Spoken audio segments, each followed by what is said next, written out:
21শে জুলাই রোজ সোমবার উত্তরা দিয়াবাড়ি মাইলস্টোন স্কুলে এক যুদ্ধবিমান বিধ্বস্ত হয়ে অসংখ্য ছাত্রছাত্রী, শিক্ষক ও পাইলট এ দুর্ঘটনায় নিহত এবং আহত হন।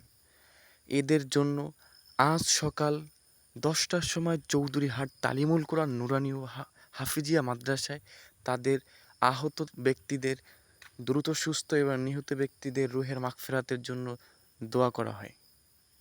আপনার যে সকল নাবালক বান্দা-বান্দীরা আপনি করে দুনিয়া থেকে চলে গেল, আল্লাহ তাদের মৃত্যুকে আপনি শহীদি মৃত্যু হিসেবে কবুল করে নিন।